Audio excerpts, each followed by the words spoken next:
الحمد لله رب العالمين والعاقبة للمتقين والصلاة والسلام على سيد الأنبياء والمرسلين أما بعد. معزز سامعین کرام، آپ حضرات کے سامنے آج قربانی کے جانور کی کھال میں گفتگو کریں گے کہ قربانی کے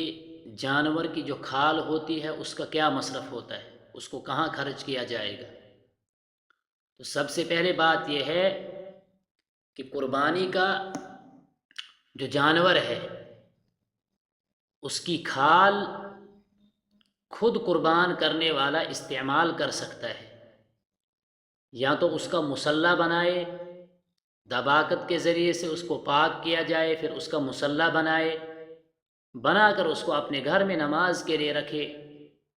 تو بالکل جائز ہے. اسی طریقے سے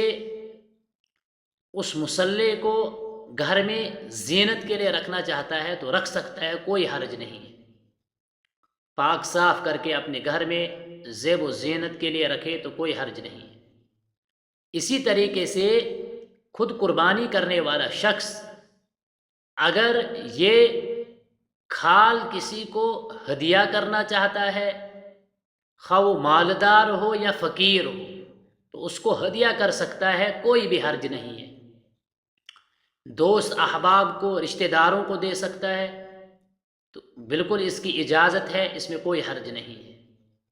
لیکن مسئلہ اس وقت پیش آئے گا کہ جب یہ قربانی کرنے والا شخص اس قربانی کے جانور کی کھال کو فروخت کرے گا، اس وقت اس فروخت شدہ کھال کی جو رقم ہوگی اس کا مصرف کیا ہوگا.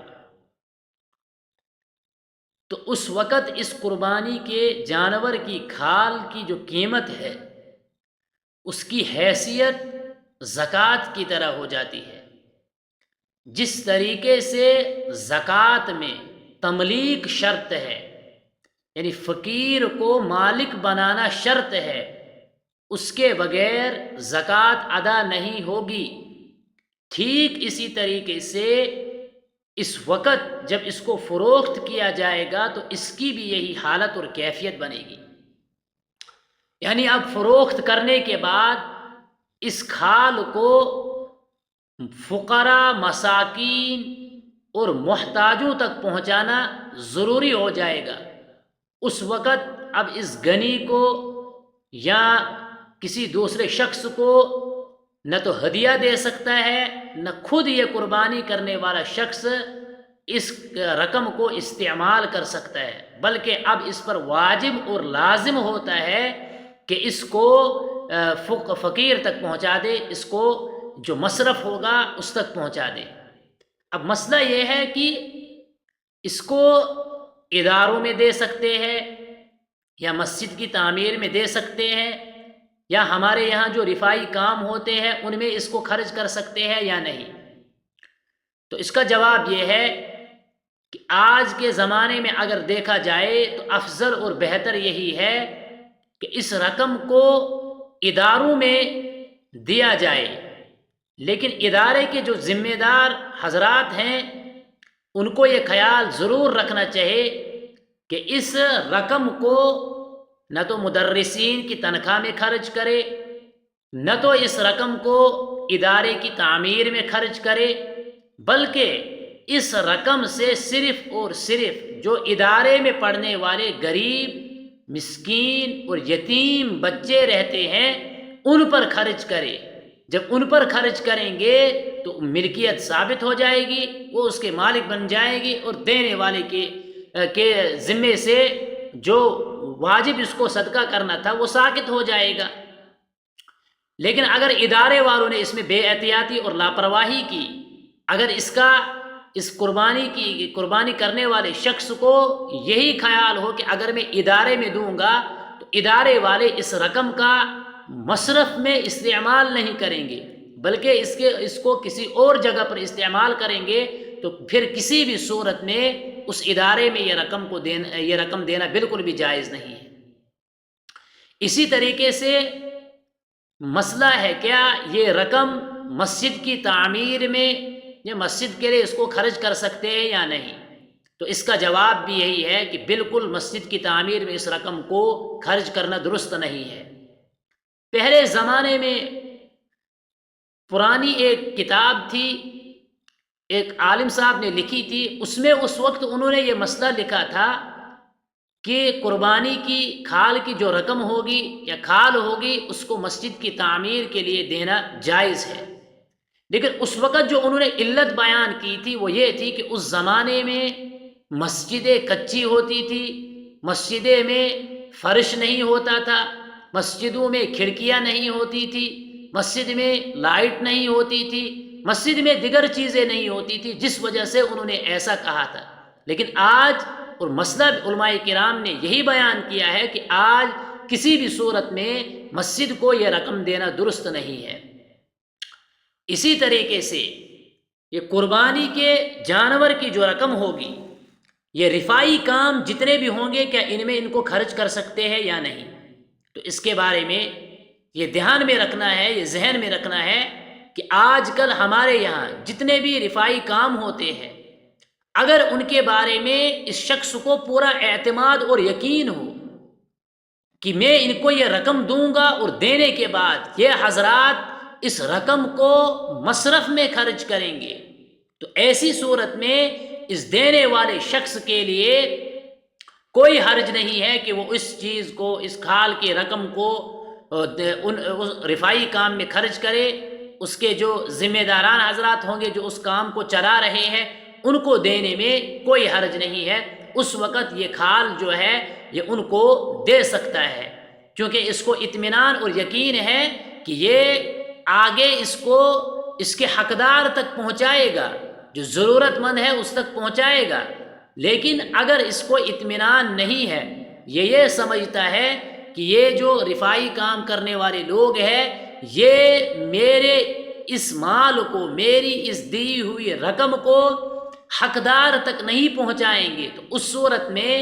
ایسے شخص کو یا ایسی جماعت کو یہ مال دینا بالکل بھی درست نہیں ہے، کیونکہ میں نے پہلے ہی بتایا کہ اس وقت اب اس رقم کی جو حیثیت ہے وہ بدل چکی ہے، وہ زکوٰۃ کی طرح ہو گئی ہے۔ جس طریقے سے یہ خود استعمال نہیں کر سکتا ہے، کسی مالدار کو نہیں دے سکتا ہے، کسی دوست کو نہیں دے سکتا ہے، رشتہ داروں میں سے کسی کو نہیں دے سکتا ہے، اپنے لیے جب اس کو استعمال نہیں کر سکتا ہے تو دوسرے کو بھی نہیں دے سکتا ہے۔ اسی طریقے سے مسجد کا امام، مسجد کا مؤذن وغیرہ ہے، کیا ان کو دینا یہ درست ہے یا نہیں؟ تو اگر وہ فقیر ہوں گے، اگر وہ محتاج ہوں گے، اگر وہ حاجت مند ہوں گے تو اس صورت میں ان کو دینا جائز ہے، کوئی حرج نہیں ہے۔ لیکن اگر اس میں ابتدا میں ہی انہوں نے یہ بات طے کی ہو کہ ہمارے یہاں بقرہ عید پہ قربانیاں بھی ہوتی ہے، وہ قربانی کی کھالیں، اس کی جہاں رقم ہوگی وہ ہم آپ کو ہی دیں گے، تو اگر اس وقت انہوں نے یہ طے کیا ہو تو پھر کسی بھی صورت میں جائز نہیں ہے، چونکہ یہ اجرت میں آئے گا، پھر وہ ہے کہ یہ اس کو امامت کی اجرت میں دے رہے ہیں۔ لیکن اگر ابتدا میں کوئی بات نہیں ہوئی ہے امام کے ساتھ، مؤذن کے ساتھ، بلکہ جس وقت یہ اس کو یہ چیز دے رہے ہیں اس وقت یہ اس کا حقدار ہے، تو اس کو لینے میں کوئی حرج نہیں ہے۔ کھال تو ایسے بھی لے سکتا ہے چاہے مالدار ہو یا نہ ہو، لیکن رقم اس کی جو ہے وہ اگر اس امام یا مؤذن کو دینی ہو تو اس کے لیے ان کا بھی حقدار ہونا ضروری ہے، یعنی ان کے اندر زکوٰۃ لینے کا یہ مصرف، زکوٰۃ کا یہ مصرف ہو، زکوٰۃ یہ لے سکتے ہو، صاحب نصاب نہ ہو، یہ فقیر ہو، تو اس صورت میں جو مصارف قرآن کریم نے بیان کیے ہیں ان میں یہ آتے ہیں، تو اس صورت میں دینے میں کوئی حرج نہیں، اس وقت یہ رقم ان کو دینے کی اجازت ہے۔ تو اب اصول جو بنا وہ یہ بنا کہ اگر کھال ہے تو کھال کو خود استعمال کر سکتا ہے، مالدار کو دے سکتا ہے، ہدیہ دے سکتا ہے، جس کو چاہے اس کو دے سکتا ہے، کوئی حرج نہیں۔ لیکن اگر اس مال کو یہ کھال جو ہے یہ مال میں بدل گئی، اس کو بیچا اور بیچ کر اس کی قیمت آئی، تو اس وقت اس کو مصرف میں ہی خرچ کرنا لازم اور ضروری ہے۔ نہ اس رقم کو ایک کسائی کو دے سکتے ہیں، یا جو ذبح کرنے والا امام صاحب یا مولوی صاحب ہوگا اس کو بھی نہیں دے سکتے ہیں۔ اسی طریقے سے قربانی کے گوشت میں اس امام یا ذبح کرنے والے شخص کو گوشت ہم دیں گے، یہ بھی درست نہیں ہے۔ بلکہ اس شخص کو اگر ہم نے دینا ہی کچھ ہے تو وہ الگ سے علیحدہ سے اس کے لیے کوئی چیز، اس کے لیے کوئی رقم رکھنی ہے جو اس تک ہم پہنچائیں گے. اس میں سے کھال میں سے یا قربانی کے جانور کے گوشت میں سے اس وقت دینا تو کوئی کہ یہ اس کو اجرت دے رہے ہیں، اور اس میں دینے یہ درست نہیں ہے. بعد میں چل کر جب حصہ کریں گے، جب تقسیم کریں گے تو تقسیم کاری میں اس کے گھر میں بھی پہنچے گا تو وہ الگ بات ہے، لیکن اس صورت اس کو خاص طور پر دینا یہ کسی بھی صورت میں درست نہیں ہے. تو یہ چند باتیں تھیں کھال کے متعلق جو آپ حضرات کے سامنے آئی. انشاءاللہ اس سلسلے کو آگے بڑھاتے رہیں گے، اور کچھ باتیں آپ حضرات کے سامنے آئیں گی. اللہ رب العزت ان باتوں پر ہمیں عمل کی توفیق عطا فرمائے اور اس کو ہمارے لیے اجر عظیم کا ذریعہ اور باعث بنائے. وآخر دعوانا ان الحمد للہ رب العالمین.